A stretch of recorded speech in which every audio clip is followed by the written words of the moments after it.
2500 signatures devant l'Assemblée législative, toutes de francophones ou francophiles qui revendiquent une nouvelle école secondaire catholique à Hamilton. Parce que l'Académie Mère Teresa tombe en ruine. Avec ses salles de classe sans fenêtres et ses murs qui ne sont pas insonorisés, les parents veulent mieux pour leurs enfants. Au niveau de l'emplacement physique, l'immeuble tel quel, là, c'est pas vendeur. Puis je trouve que ça fait 15 ans qu'on se dit que c'est une école temporaire, puis c'est le temps qu'on ait notre école. We never ever pay for new buildings based on signatures. Mais la province ne bronche pas devant ces nouveaux appuis. La ministre maintient son offre de janvier dernier, près de 26 millions de dollars pour construire une école qui accueillerait à la fois les élèves du Conseil scolaire catholique de District Centre-Sud et ceux de Viamonde de la région.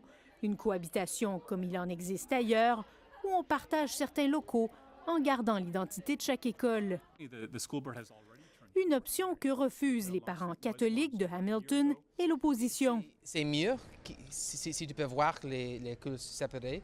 Dans cette région-là de la province, les anglophones ne partagent pas au niveau secondaire. Les francophones ne devraient pas avoir à partager non plus. C'est ce que la coalition de parents a fait valoir dans une poursuite qu'elle a intentée contre la province il y a 1 an et demi. Un récent jugement de la Cour suprême a donné raison aux parents de l'école francophone Rose des Vents à Vancouver. Ils réclamaient des services scolaires équivalents à ceux offerts aux élèves anglophones. Ce jugement donne un nouveau souffle aux parents de Hamilton.